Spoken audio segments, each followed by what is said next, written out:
Hi friends, welcome back to Teja Reddy YouTube channel. Friends, ನಾನಿವತ್ತು ಹುಣಸೆ ಹುಳಿ ಚಿತ್ರಾನ್ನ ಮಾಡೋದು ತೋರಿಸ್ತಿದ್ದೀನಿ. ಬೇಕಾಗಿರೋ ಪದಾರ್ಥಗಳು: ಜೀರಿಗೆ, ಮೆಣಸು, ಹುಣಸೆ ಹಣ್ಣು, ಬಿಳಿ ಎಳ್ಳು, ಕಡಲೆ ಬೀಜ. ಇದು ಒಗ್ಗರಣೆ ಐಟಮ್ಸು. ಈಗ ಹುಣಸೆ ಹುಳಿ ನೆನೆಸಿಟ್ಕೊಂಡು ಒಂದು ಸ್ವಲ್ಪ ಬಿಸಿ ನೀರು ಹಾಕ್ಕೊಂಡ್ರೆ ಚೆನ್ನಾಗಿ ಮೆತ್ತಗಾಗುತ್ತೆ. ಅರ್ಜೆಂಟ್ಗಂದರೆ ಇಲ್ಲ ತಣ್ಣೀರಲ್ಲೇ ಒಂದು 10 ನಿಮಿಷ ಬಿಟ್ಕೊಂಡ್ರೆ ಚೆನ್ನಾಗಾಗುತ್ತೆ ಹುಣಸೆ ಹುಳಿ ತೆಗಿಯೋಕ್ಕೆ. ಇದು ಅನ್ನ ಮಾಡಿ ಇಟ್ಕೊಂಡಿದ್ದೆ, ನಾನು ತಣ್ಣಗಾಗಕ್ಕೆ ಬಿಟ್ಟಿದ್ದೆ. ಮೊದಲೇ ಮಾಡಿ ಇಟ್ಕೊಂಡಿದ್ದೆ, 1 ಅವರ್ಗೆ ಮೊದಲೇ. ತಣ್ಣಗಾಗಿದೆ ಈಗ. ಇದಕ್ಕೊಂದು ಟೀ ಸ್ಪೂನಷ್ಟು ಆಯಿಲ್ ಹಾಕ್ಕೊಂಡು ಮಿಕ್ಸ್ ಮಾಡ್ಕೊತಾ ಇದ್ದೀನಿ, ಯಾಕಂದರೆ ಉದುರುದ್ರಾಗಿರಲಿ ಅಂತ.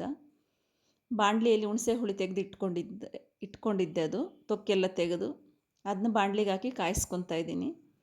ಯಾಕಂದರೆ ಇದು ಚಿತ್ರಾನ್ನ ನಾವು ಸ್ಟೋರ್ ಇಟ್ಕೊತೀವಲ್ಲ, ಅದಕ್ಕೆ ಹುಣಸೆ ಹುಳಿ ಕಾಯಿಸ್ಕೊಂಡ್ರೆ ಚೆನ್ನಾಗಿರುತ್ತೆ. ಇವಾಗೆಲ್ಲ ಹುರ್ಕೊಂಡು ಇದು ಜೀರಿಗೆ, ಮೆಂತ್ಯ, ಕಡಲೆ ಬೀಜ, ಬಿಳಿ ಎಳ್ಳು ಒಂದು ಹದವಾಗಿ ಹುರ್ಕೋಬೇಕಿದು. ಗಮ್ ಅಂತ ಸ್ಮೆಲ್ ಬರುತ್ತೆ, ಅದುವರೆಗೂ ಹುರ್ಕೋಬೇಕು. ಹುರಿದು ಪೌಡ್ರ್ ಮಾಡ್ಕೋಬೇಕು. ಇದು ಕರೆಕ್ಟಾಗಿದ್ರೇ ಚಿತ್ರಾನ್ನ ಚೆನ್ನಾಗಿರೋದು. ಈಗ ನೋಡಿ, ಹುಣಸೆ ಹುಳಿ ಸ್ವಲ್ಪ ಹತ್ತಿರ ಬಂದಿದೆಯಲ್ಲ. ಈಗ ಇದಕ್ಕೆ ಅರಿಶಿನ, ಒಂಚೂರು ಆಯಿಲು ಸೇರಿಸ್ಕೋಬೇಕು. ಆಯಿಲ್ ರಿಲೀಸ್ ಆಗೋವರೆಗೂ ನಾವು ಇದನ್ನ ಕಾಯಿಸ್ಕೋಬೇಕು, ಆಯಿಲ್ ಬಿಡೋವರೆಗೂ ಅದು. ಫ್ರೆಂಡ್ಸ್, ನನ್ನ ಚಾನಲ್ ಸಬ್ಸ್ಕ್ರೈಬ್ ಮಾಡಿ, ನನ್ನ ವಿಡಿಯೋ ಕೊನೆವರೆಗೂ ನೋಡಿ. ನಿಮ್ಗೆ ಇಷ್ಟ ಆದರೆ ಲೈಕ್ ಮಾಡಿ, ಶೇರ್ ಮಾಡಿ, ಬೆಲ್ ಮೇಲೆ ಒಂದು ಕ್ಲಿಕ್ ಕೊಡಿ, ಯಾಕಂತಂದರೆ ನನ್ನ ನೋಟಿಫಿಕೇಷನ್ಸ್ ನಿಮಗೆ ಬರುತ್ತೆ. ಒಂದು ಸ್ವಲ್ಪ ಸಪೋರ್ಟ್ ಮಾಡಿ ಫ್ರೆಂಡ್ಸ್. ಇದು ಹುಣಸೆ ಹುಳಿಗೆ ಕರಿಬೇವಿನ ಸೊಪ್ಪು ಸೇರಿಸ್ಕೊತಾ ಇದ್ದೀನಿ, ಯಾಕಂದರೆ ಅದರಲ್ಲಿ ಬೆಂದ್ಕೊಡುತ್ತೆ, ಚೆನ್ನಾಗಿ ಸ್ಮೆಲ್ ಬರುತ್ತೆ ಕರಿಬೇವಿನ ಸೊಪ್ಪು ಅಂತ. ಇದೆಲ್ಲ ಪೌಡ್ರ್ ಮಾಡಿಟ್ಕೊಂಡಿದ್ದಾಯಿತು. ಈಗ ನೋಡಿ, ಆಯಿಲ್ ಬಿಟ್ಟಿದೆ, ಕತ್ಲಿದೆ, ಸ್ವಲ್ಪ ಕಾಣಿಸ್ತಿದೆಯೋ ಇಲ್ವೋ ನಿಮಗೆ. ಹುಣಸೆ ಹುಳಿ ಕರೆಕ್ಟಾಗಿ ಪರ್ಫೆಕ್ಟಾಗಿ ರೆಡಿಯಾಗಿದೆ. ಈಗ ಗ್ಯಾಸ್ ಆಫ್ ಮಾಡ್ಕೊತಿದ್ದೀನಿ. ಒಂಚೂರು ತಣ್ಣಗಾಗಕ್ಕೆ ಬಿಡೋಣ ಅದನ್ನು ಬಿಟ್ಟು ನಾವೀಗ ಒಗ್ಗರಣೆಗೆ ಹಾಕ್ಕೊಳ್ಳೋಣ. ಇದು ನೋಡೋದಕ್ಕೆ ಪ್ರಾಸೆಸ್ ಜಾಸ್ತಿ ಅನಿಸುತ್ತೇನೋ ಸ್ನೇಹಿತರೆ ನಿಮಗೆ, ಬಟ್ ಮಾಡೋದು ತುಂಬ ಈಸಿ. ಎಷ್ಟು ಈಸಿ ಅಂದರೆ ಅಷ್ಟು ಈಸಿ. ತಿನ್ನೋಕ್ಕಂತೂ ಸಖತ್ ಟೇಸ್ಟ್ ಇರುತ್ತೆ. ಒಂದು ಸಾರಿ ಟ್ರೈ ಮಾಡಿ ನೋಡಿ. ಕಡಲೆ ಬೀಜ, ಉದ್ದಿನಬೇಳೆ, ಕಡಲೆಬೇಳೆ, ಕಡಲೆ ಬೀಜ, ಒಣಮೆಣಸಿನ್ಕಾಯಿ, ಹಸಿಮೆಣಸಿನ್ಕಾಯಿ ಎರಡೂ ಸೇರಿಸ್ಕೊತಾ ಇದ್ದೀನಿ. ಯಾಕಂದರೆ ಇದು ಹುಣಸೆ ಹುಳಿ ಹಾಕಿದ್ದೀವಿ, ಹುಳಿ ಜಾಸ್ತಿ ಇರುತ್ತೆ. ಅದು ಬ್ಯಾಲೆನ್ಸ್ ಆಗಬೇಕಂದ್ರೆ ಖಾರ ಒಂಚೂರು ಜಾಸ್ತಿ ಗಟ್ಟಿನೇ ಇರಬೇಕು. ಅದಕ್ಕೆ ಎರಡೂ ಹಾಕ್ಕೊತಾ ಇದ್ದೀನಿ ನಾನು. ಈಗ ಅನ್ನಕ್ಕೆ ಪೌಡ್ರ್ ಮಿಕ್ಸಿಗೆ ಹಾಕ್ಕೊಂಡಿದ್ವಲ್ಲ, ಇದು ಡೈರೆಕ್ಟಾಗಿ ಸೇರಿಸ್ಕೊಳ್ಳೋದು. ಯಾಕಂದರೆ ಆಲ್ರೆಡಿ ಹುರ್ಕೊಂಡಿದ್ದು, ಇದನ್ನೇನು ಒಗ್ಗರಣೆಗೆ ಸೇರಿಸ್ಕೊಳ್ಳೋಷ್ಟಿರಲ್ಲ. ಅನ್ನಕ್ಕೆ ಸೇರಿಸ್ಕೊಂಡು ಇದನ್ನೆಲ್ಲ ನೀಟಾಗಿ ಮಿಕ್ಸ್ ಮಾಡಿಕೊಂಡ್ರೆ ಹುಣಸೆ ಹುಳಿ, ಈ ಪೌಡ್ರು ಎಲ್ಲ ಮತ್ತು ಒಗ್ಗರಣೆ ಇದಕ್ಕೆ ಸೇರಿಸ್ಕೊಂಡ್ರೆ ರೆಡಿ ಆದಂಗೆ ಚಿತ್ರಾನ್ನ.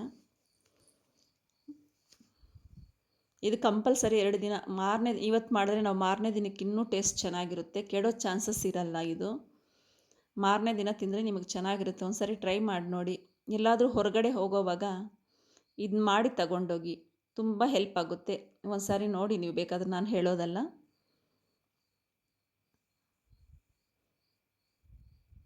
ನಾವು ಲಾಸ್ಟ್ ಟೈಮ್ ಒಂದು ಸಾರಿ ಎಲ್ಲೋ ಎತ್ಕೊಂಡೋಗಿದ್ವಿ, ತುಂಬ ಇಷ್ಟಪಟ್ಟರು ನಮ್ಮ ಮನೇಲಿ ಎಲ್ಲರೂ, ಚೆನ್ನಾಗಿತ್ತು. ಈಗ ಕಡಲೆ ಬೀಜ ಎಲ್ಲ ಹುರಿದಿರೋದಾಗಿದೆ. ಕರಿಬೇವಿನ ಸೊಪ್ಪು ಸೇರಿಸ್ಕೊತಾ ಇದ್ದೀನಿ. ಕರಿಬೇವಿನ ಸೊಪ್ಪು ಚೆನ್ನಾಗಿ ರೋಸ್ಟ್ ಆದರೆ ಚೆನ್ನಾಗಿರುತ್ತೆ. ಹಸಿಮೆಣ್ಸಿನ್ಕಾಯಿ, ಒಣಮೆಣ್ಸಿನ್ಕಾಯಿ ಎರಡೂ ಸೇರಿಸ್ಕೊತಿದ್ದೀನಿ. ನಾವು ಈ ಹುರ್ಕೊಂಡು ಒಗ್ಗರಣೆ ಕಡಲೆ ಬೀಜ, ಕಡಲೆಬೇಳೆ ಇವೆಲ್ಲ ಹುರ್ಕೊಂಡಿದ್ದಾದಮೇಲೆ ರೆಡಿ ಆಗಿದೆ ಅಂದರೆ ಇವೇನು ಜಾಸ್ತಿ ಹೊತ್ತು ಉರಿಯೋಷ್ಟು ಇರೋಲ್ಲ ಹಸಿಮೆಣ್ಸಿನ್ಕಾಯಿ, ಒಣಮೆಣ್ಸಿನ್ಕಾಯಿ. ಯಾಕಂದರೆ ಆಯಿಲ್ ಬೇಕಾದಷ್ಟು ಬಿಸಿ ಇರುತ್ತೆ. ಅವು ಹಾಕಿ ಆಫ್ ಮಾಡ್ಕೊಂಬಿಟ್ರೆ ನಮ್ಗೆ ಒಗ್ಗರಣೆ ರೆಡಿ ಆದಂಗೆ. ಈಗ ಇದನ್ನೆತ್ತು ಅನ್ನಕ್ಕೆ ಮಿಕ್ಸ್ ಮಾಡಿಕೊಂಡ್ರೆ ಆಯಿತು. ಫ್ರೆಂಡ್ಸ್, ನನ್ನ ಚಾನಲ್ ಸಬ್ಸ್ಕ್ರೈಬ್ ಮಾಡಿ. ಈ ರೆಸಿಪಿ ನೀವೊಂದು ಸಾರಿ ಟ್ರೈ ಮಾಡಿ, ಕಾಮೆಂಟಲ್ಲಿ ನನಗೆ ತಿಳಿಸಿ ಹೇಗಿತ್ತು ಅಂತ.